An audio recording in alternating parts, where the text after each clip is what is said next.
Hi, hello, welcome to Leap Taken. This is Mika. Here at Leap Taken, I talk about all things witchy, craft related, law of attraction, manifesting, esoteric, and everything else in between. And today I want to talk about your powers, controlling your powers. I know there is this explanation, modern day explanation about what being a witch is and what it's not. A lot of people focus on what it is not. You'll hear, honestly, claims that seem completely unbelievable on both sides. On one hand, you'll see other people talking about witches, that is, saying that they can do all these what seem like impossible, unbelievable things. They can sense danger before it happens, or they know when something's going to happen. Somebody's going to die. They know all this stuff, right? And for a lot of people, that seems unbelievable. Mm, I'm so thirsty. Then you got other ones who they're telling you what it's not. You can't say a few words and make something magically happen. You can't just light a candle and, you win the lottery or you get a job or fall in love or whatever. The thing is, so you hear both claims, right? Or anti-claims. But what I will tell you is this, and if I've ever kind of clouded this subject on this channel, on my channel, my apologies ahead of time. So let me just be clear on my thoughts on this. As a practitioner, someone who actually practices, yes, I can say a few words, and I can make some things happen. Yes, I can light a candle and something else, whatever I intended, can happen.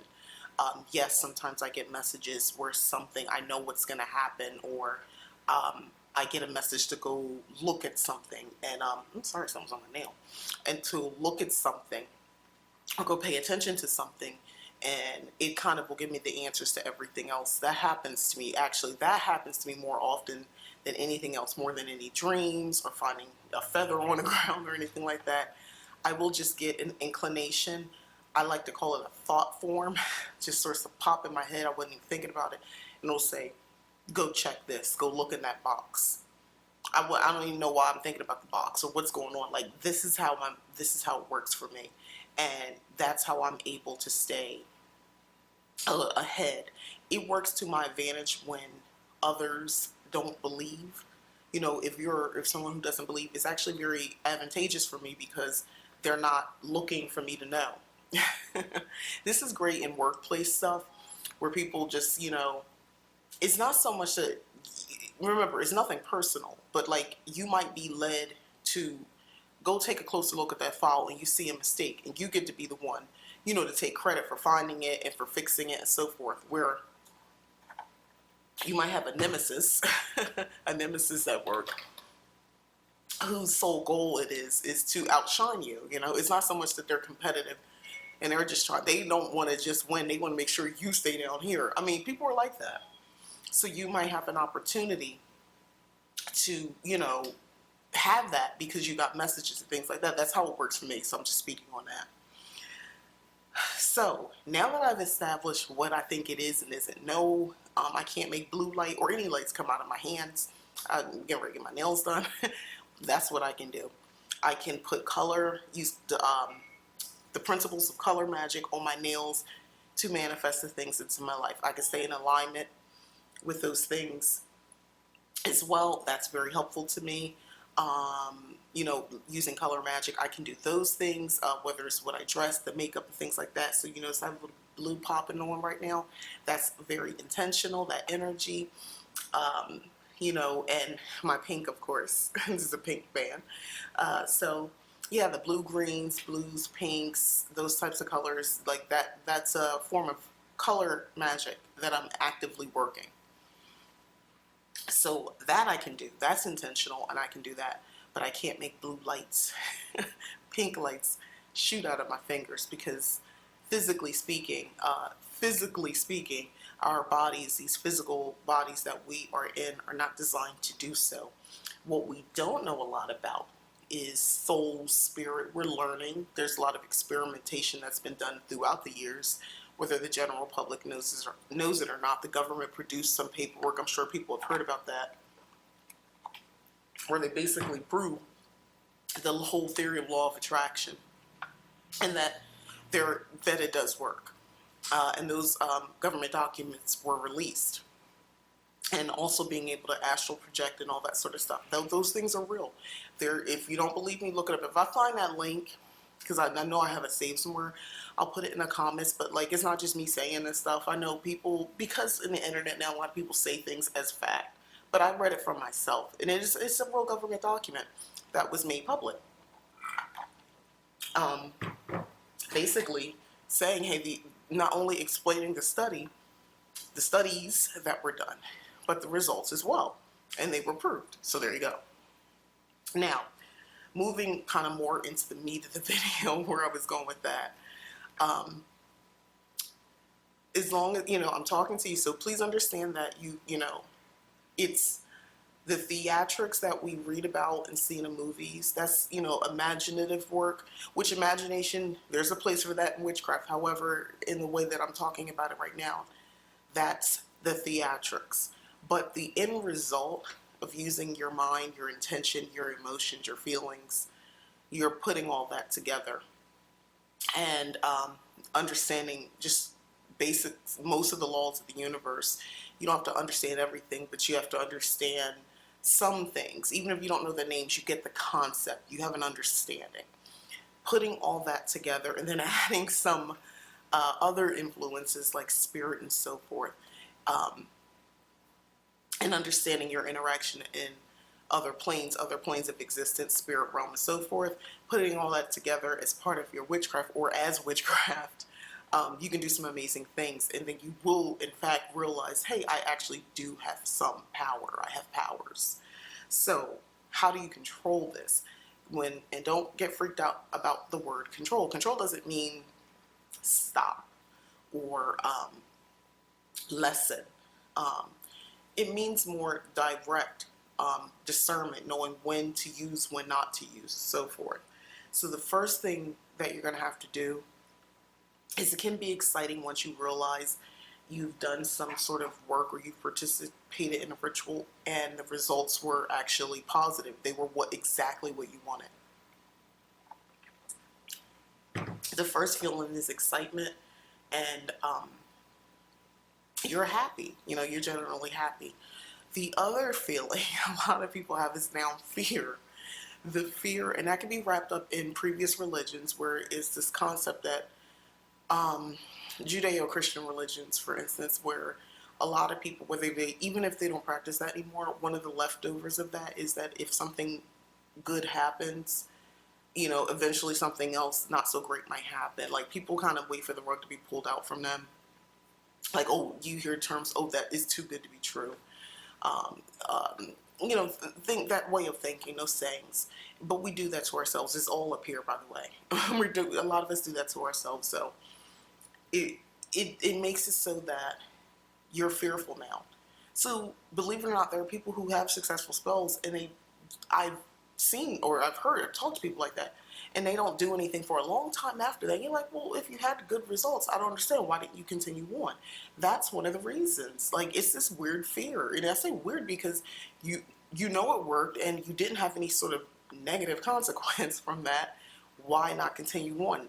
The terms, I don't want to tempt fate, like, they'll confuse all this new age terminology, but it's all coming from that way of thinking. And you're going to need to conquer that. And in order to do that, I would tell you, just go through the fire, so to speak, the fire of fear and doubt, and overthinking things and things like that. You kind of just got to push yourself through that when it comes to this magic stuff, and just basically do more spells. I'm going to tell you to just do more. And for big, small, don't limit yourself, because you kind of need to do it. You can't, you can think it, but you need to do it. You need to physically just do more. And I would tell you to maybe participate in new moon rituals, full moon rituals, where you have specific intentions in mind. Even if it's just something, there could be simple things like just to have good luck. Let's say, because remember, you're afraid something bad's going to happen. So you want this good luck. So you want to use the energy of the new moon to brighten your horizons, open up doors, good luck. So you're putting that out there. And obviously keep some sort of magical journal. It doesn't have to be a big deal. You don't have to write paragraphs, long pages of things. It could be keywords. You know, some people are just fine with that. Maybe just take, here's an idea if you struggle with that. Take a word that sort of sums up, or a handful of words. Write them really big, color around them, you know, put stickers, little doodles and drawings and things of that nature. Take clippings of other stuff, sparkles, whatever you want to do, glitter, and put that, make the page cute, whatever, however you want to do it, or if it's just a black page in white letters. My point is, I want you to be able to measure. So you're going to let a whole lunar cycle go by to the next new moon, and you're going to start taking a look. Of course, life is not meant to be perfect, so things will happen, but the point is, how did you feel? Witchcraft has a lot to do with how you feel. Your powers are tied into your feelings. You're going to need to find a way to release this feeling of self-sacrifice and feeling like everything is a sacrifice. That has everything to do with those Judeo-Christian belief system, this sacrifice concept. You're supposed to sacrifice, especially like physically speaking. So even like your emotions, because I assign it to the physical, even your emotions, you know, stoic, you know, being stoic all the time, and never letting people see you hurt or and all that crazy mess. You know, no. People can only use their power on you if you allow them. You know, I'm talking in this kind of sense. But you have to be smarter. You can live and be your witchy self, and if you're sensitive, or maybe if you're a little more blunt, I can be a little bit more blunt. Yeah, there's nuance, so you know you don't want to hurt anybody, so you're careful with your words, you measure your words. However, you also need to just have to realize that you need to exist on this plane as well as you. And part of you, the power in that is you just being your authentic self. And there's power in that as well. I know I'm probably going on a little tangent with that, but stay with me. But overall, the fear and the doubt and all that sort of stuff, you have to be careful that doesn't seep its way in. Like I said, a lot of people will have successful spells, the first spell or even second one if they got that far into it, and then they kind of pull back. If you sense that might be what you've done, instead of just kind of going in, or let's say you did do some sort of manifestation work and you felt like it worked, but now you're kind of like got this weird feeling, you don't know. I'm going to tell you right now, no, it's not the ancestors telling you not to do anything. It's not spirit to tell you to wait. It's not your intuition telling you to wait. It's really not. It's you. It's just you. It's you and that fear and that doubt and that other part of yourself who is just afraid that something's going to happen to counteract. Like, you can't have too much good, you know, too many good things or too many successful spills. There'll have to be a sacrifice. People even, I hate, yes, that people put that into their witchcraft. I hear other practitioners talk like that. Well, there'll have to be a sacrifice. I hear that term often. I did a video about that, this concept of constantly putting yourself through painful experiences as a test of faith or as a allegiance to the ancestors or the goddess or god that you follow and so forth. And the reality of it is, my existence, there is already suffering, right? That is of the world, you know, part of our daily existence. And we've modernized that, you know. The earth itself sometimes can feel like it's trying to kill us, like in between the animals, you know, there's competition out there on just staying alive with just the elements, you know, just the natural world, let alone the people and all the other agendas that are going on. I don't believe that from a spiritual perspective, from a universal perspective, there is this effort to constantly make us sacrifice and suffer to prove ourselves as worthy of whatever, of having these powers and of being able to do all this stuff. That's ridiculous. And if you're thinking like that, I strongly suggest you start to see how ridiculous that sounds. Why? What would be the purpose? Why? No, I don't believe that.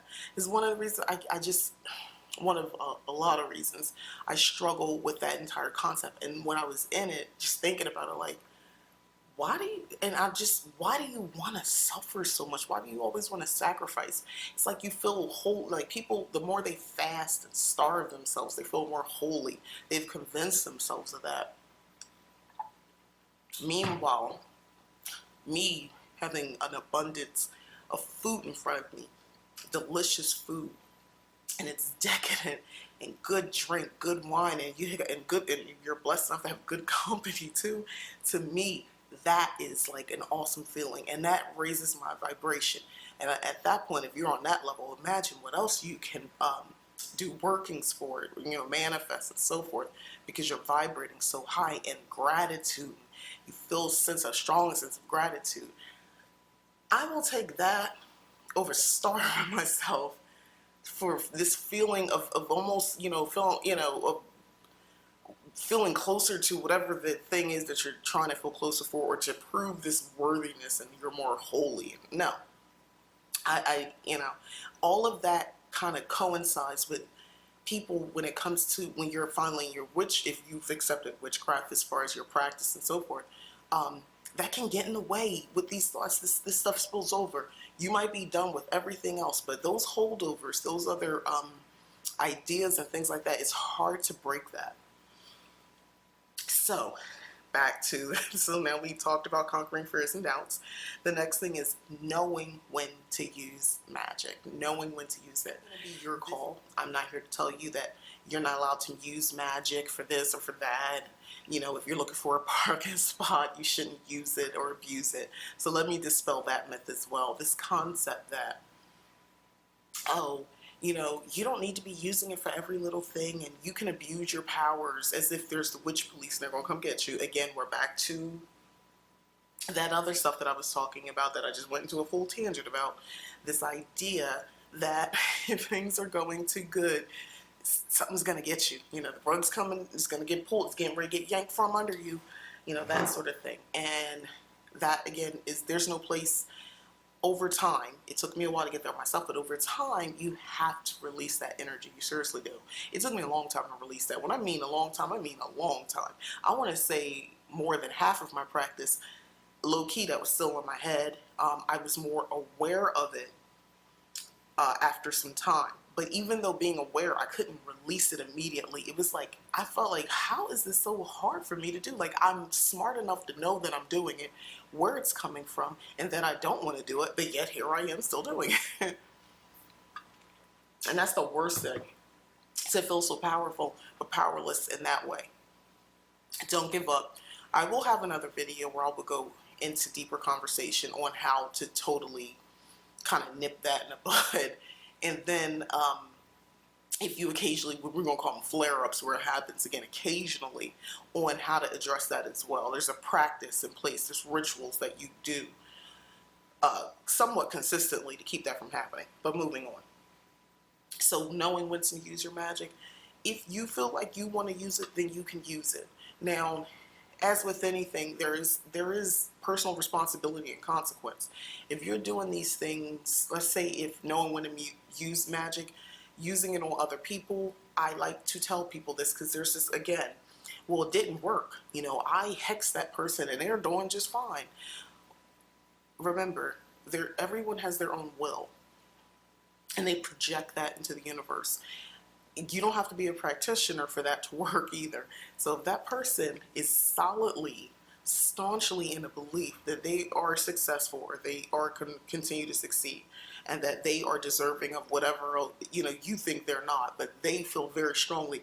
And on top of that, if they got other people around them who believe in that as well, they're on that same frequency with them, their mom, kids, wives, friends, so forth and so on, colleagues, and they're all supportive on that person, being on, oh no, Dan's a good guy, or, Barbara is, she's great, she's trustworthy. It doesn't matter that they did you dirty, even, they really did you dirty, or did all these things to you, and you want them to suffer, you want to get them back.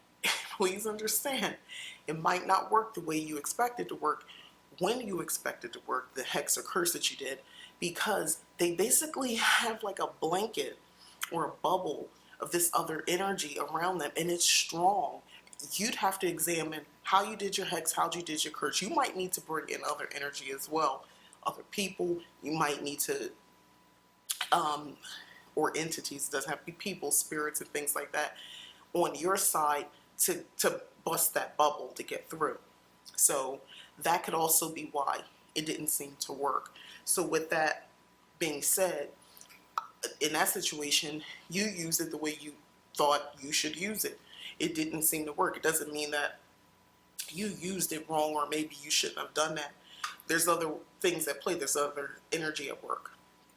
So in that sort of situation, instead of bumping my head up against a brick wall trying to figure it out, I would advocate that maybe you use your work, your power to excel yourself, to kind of, make your own glow up instead of worrying about what that other person is doing and getting back at them, because that's taking your energy unnecessarily, especially if it didn't work the first time.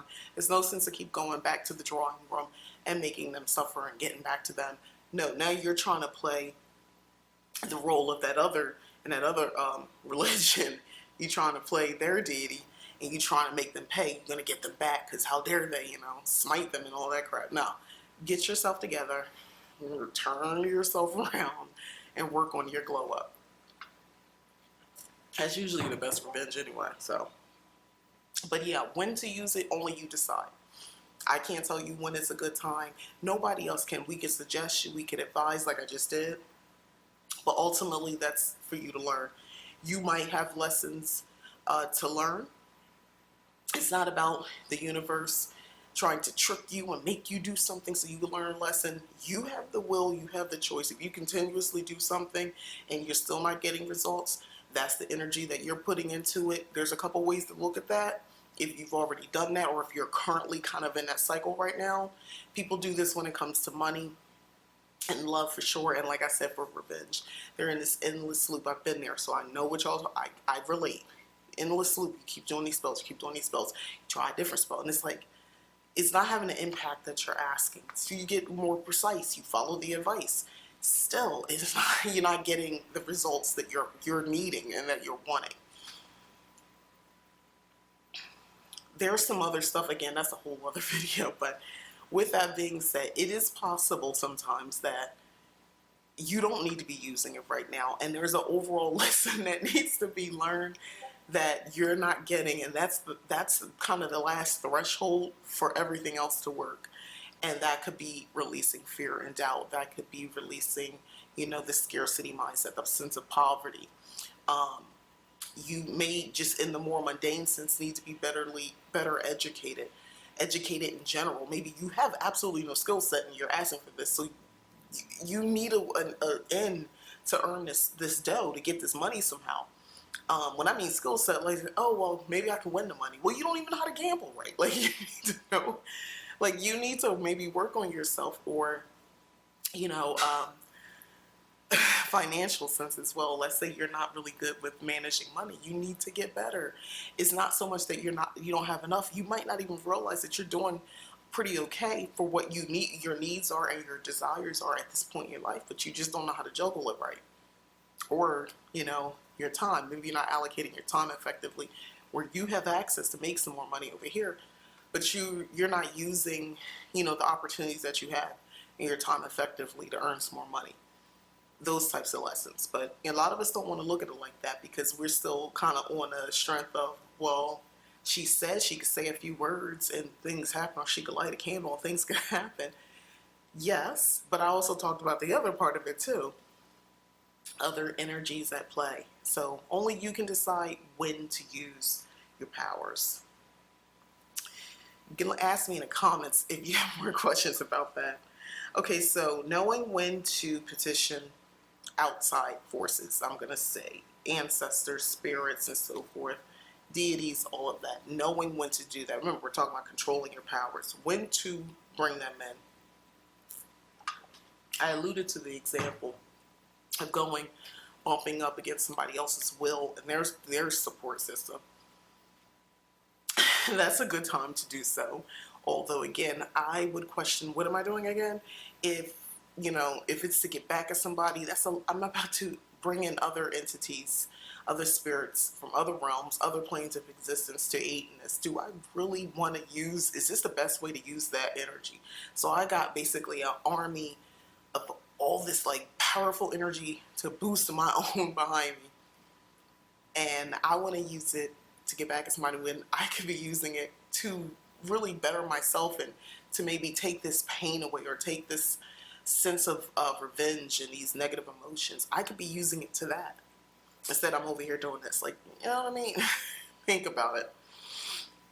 So, knowing when you need to learn to trust your higher intuition, your higher self intuition, that's something that takes time. That's people throw around the concept of shadow work, but like seriously, you might need therapy. You might need to talk to somebody who you can seriously trust with, you know, your emotions and how you feel about things, to kind of get to that point. Somebody who is always encouraging to you and not necessarily putting things out wrong all the time, but at the same time is fair. And they'll say, hey, listen, you know, I know you believe that, but is it possible it could be this? You know, they're kind of gentle with you. This concept that we have to always tell it like it is. And if it hurts your feelings, as long as you get it. No, you don't need, first of all, I don't agree with that concept. You could talk to somebody and you could disagree with them. You can still be kind. This idea that you have to be so mean just to disagree or to tell someone that what they're doing is maybe not the right path and right course. Evolve, become more enlightened, and listen. Being more spiritual, to me, I think you should be more enlightened. Being petty and mean and just talking to people just any old sort of way, I don't see how that is helpful to you and your vibration, let alone to anybody else. Why? And I know we have this idea, well, no, sometimes you just have to get tough with people. Yeah, I think you do when somebody is getting tough with you. But if someone is just kind of on their path, and even if it's completely wrong for them and you can see it, you don't have to talk to them crazy. You don't have to just, you know, speak to them any sort of way to get your point across. Also, that typically doesn't work. But back to what I was saying. Knowing when to petition these other spirits, you're going to, again, learn to trust your intuition. That will take time, especially if you're not accustomed to that. If you're always second guessing yourself, been there, done that many years ago, I'm familiar. That's going to take time. So what I would say is do a reading. Then you have to learn to trust your cards. Just do a tarot reading or some runes or whatever, you know, shells, bones, whatever you into. But do a reading. Get accustomed to those readings. Get accustomed to trusting them. Maybe not do an elaborate spread because that might throw you off. A couple cards here and there. Do them often.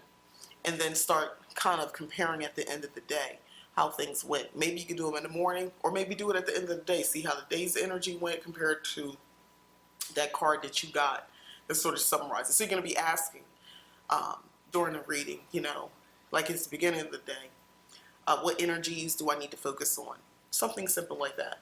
Where do I need to focus most of my energy today? What should I be aware of today? Those sorts of questions. And then at the end of the day, you know, reflect and see if it made any sense. If it doesn't make sense after a while, all right, maybe recharge those cards, cleanse those cards, because sometimes it's energy thing. I have that sometimes with my tarot cards or oracle cards now, where I'm like, this is a bunch of nonsense. What's how I was like, let me go ahead and cleanse these cards because I feel like the energy is all jumbled up. So let me cleanse them and start over. And that works, by the way. But yeah, do readings. Get used to trusting what the reading says. And for some of us, that's just a little proof, you know, just doing it over time. All right, do that. Outside of that, usually they tell you if they don't want your help. I have this thing, whenever I know I'm going to petition, especially with my ancestor work, when I'm going to do a spell, and the more intense that spell is, I definitely am going to pull a reading and I'm going to want to talk. I use the cards to talk to my ancestors because I want a very clear answer. Should I do this or not? Should I do this spell or not? Am I on the right path? And I do that sort of reading. And that is super helpful. Because the reality of it is, if it's no, it's not so much I don't do the work. Maybe I need to refocus on why I'm doing the work, or what am I asking for. Maybe what I'm asking for is deep down not what I really want. I think I want it, but what is it based on? So I start asking myself those types of questions. But the point is, I petition their help about the help before I actually petition for the help, is my point. Goddesses, I only work with feminine energy at this point in my practice. I'm still very open. I'm just being led. It's been almost a year. I'm just slowly taking my time. When the time comes and there's a specific God that I feel called to, I will work with that one. But at this time, I'm still with feminine energy, divine energy. And when it comes to that, I typically am only petitioning on a case-by-case basis. It is not the norm for me to do that. That's not how my practice works. So I don't constantly evoke or bring in or petition a goddess, of any of them, on a consistent basis. So for me, that's just how my practice works. I find that works best. That might change over time, but for you, maybe you need to take that approach, on a case-by-case basis, if it makes sense. Yeah. Understanding your magic, controlling your powers is a list of items here. Controlling it means understanding it from a cultural perspective, ancestral, DNA, and historical perspective. I had the gift of a reader telling me more than, is almost 10 years ago now, or was it 10 years ago? I got it. I don't remember the exact numbers, but I want to say close to 10 years, somewhere in that ballpark. Her telling me that I come from a long line of witches. That lady didn't have to tell me anything. I had not had previous conversations. She did not know me to tell me. She didn't know me on that level. She had met me before, and wasn't even on the witchcraft tip or spiritual tip or new age stuff. Like, that wasn't what I was about. So when she told me that, that was her profession, by the way. She's actually someone that's what she does. She's a psychic, and she is, paid for services. That's what she does for a living. But she was a friend of a friend, and she was able to tell me that I come from a long line. And to be clear, it wasn't necessarily the European one. Not saying that that's not, because I have the European in my bloodline ancestry. However, she was specifically speaking to my African ancestry. And she was clear to point that out to me. And so I know that, and I believe it, because I'm a witch, and I have proof from other family members, and just kind of listening to things that I've been told, and experiences. Witchcraft runs in my family. And she also cautioned me, don't worry if they didn't call it that. They might not identify with that, but they were in fact witches. So there's that. So understanding that, and then understanding the type of magic that I'm going to work with. She mentioned herbs, that me working with herbs, and that's very common with me. But along with that, which goes great in my cottage witchery, over time I developed, because there are things that ancestrally are part of your power, but, or is your power, but there's also things that you can develop over a series of, just doing more and more practice. I know for a fact that my, over the years of calling myself an eclectic witch, I basically gathered a lot of information and a lot of things I put into practice, like candle magic. But me being, my sun sign is Aries, that makes sense for me, that fire element. Burning things. If you notice, the magic I do is a lot of fire elements that are used, because that makes sense to me. And then air. I don't have a lot of air sign in my chart. I want to go into a whole thing, but a little bit. So I think that's where, the writing and all that sorts of come in, because really in speaking those words.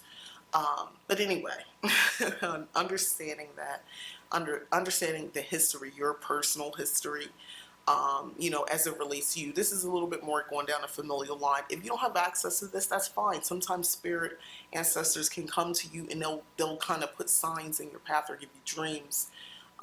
If you're fortunate enough to be able to have those types of experiences, well, they're basically going to tell you about your history. But yeah, getting a good reading, again, when I say reading, you have to be trusted or trust the person doing the reading, because a lot of people, let's just be honest, they're scamming, and or they may have a true gift, but they're doing it so much that when for every client that they get, realistically, they're not. You're not getting the real gift. You're getting the person doing their best to just give you some information. That's just my opinion. That's what I think is going on with some people, but because there has to be a balance. But yeah, I'm not knocking nobody's hustle. So we shall see. The more I talk about this and I warn others, I said to myself, I think I might be ready to just start doing readings myself for other people, especially about this sort of stuff. But stay tuned for that. That's coming. Anyway, yeah. So just understanding, doing a little bit more research. And research could be just talking to your grandmom, talking to an auntie, or talking to somebody who knew your family, because not everybody has the privilege of being able to talk to folk about whatever like that. But and when I say talk to them, just understand that, oh, okay, don't be perturbed if somebody is like, if you come from a family. I realize there's a lot of ministers in my family, men of the cloth. So I'm like, that's interesting. But don't be perturbed by that or think that means, oh, well, they weren't witches. No, not necessarily. Remember, my reading, and in those days, the term witch, nobody said, most, especially in black households, nobody walking around calling nobody self a witch. You're talking about 20, 30, 40, 50 years ago. Most people are not saying that. Let's just be real. But they were doing basically witchcraft. Even people, who wore their Sunday finest and got up on that pulpit and preached, they low-key were doing, and maybe even high-key, some form of divination and witchcraft and so forth. So again, don't let that throw you off the scent. Think, well, no, they were religious. Actually, I would look a little closer at that person, because they're the ones who are going to be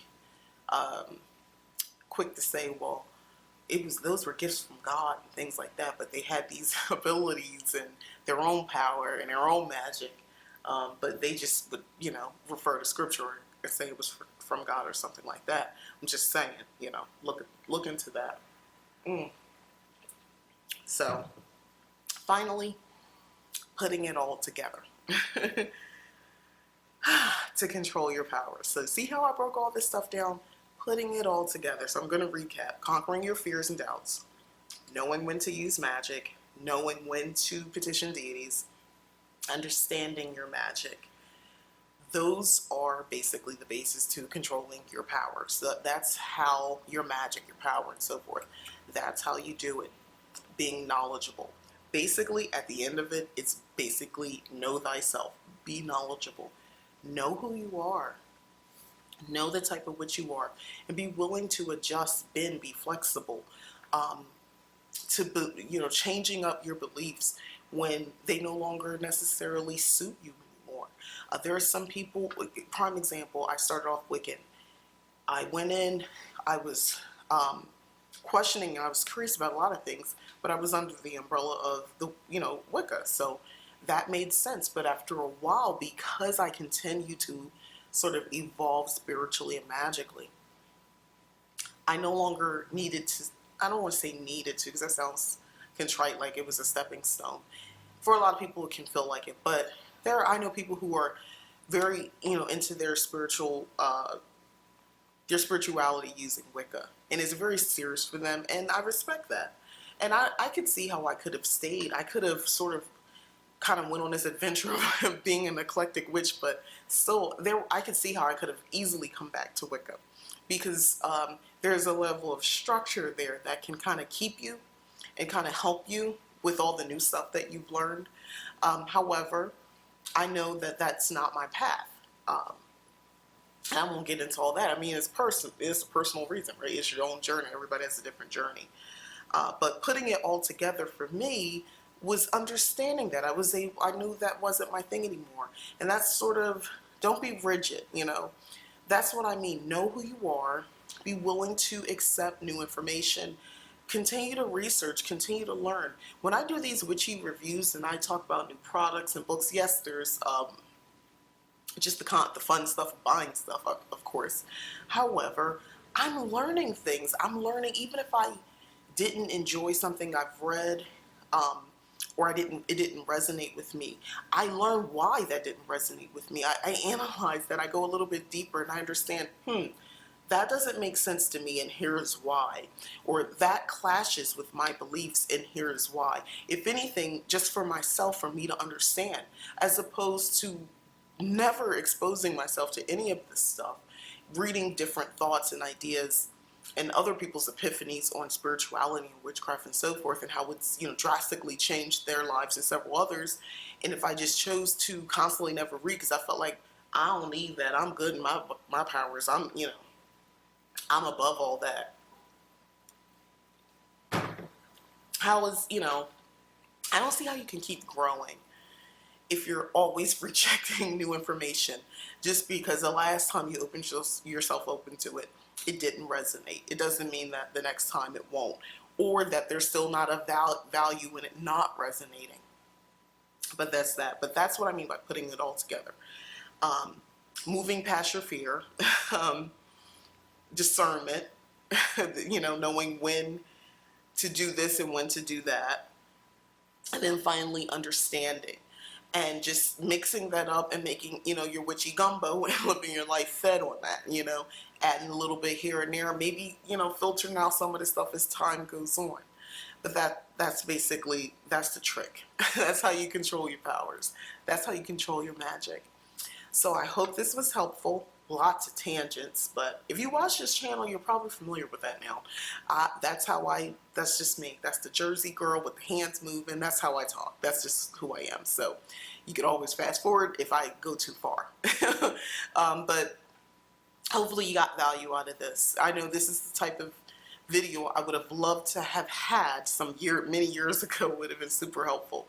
So for you out there, I hope this helped you as well, or just kind of reminds you, or maybe you need to tell somebody else about this as well. So with that in mind, please like, subscribe, and share this video. As always, thanks again for watching. I'm Mika, this is Leap Taken. And stay tuned. I'll have some more content coming. Hopefully that's super helpful. If you notice, I've gotten more crafty. So stay tuned for more videos like that, planning videos, and some other stuff in between too. All right, so I'm going to get out of here. I'm going to end it here because I'm still talking. Thanks again for watching. Bye-bye.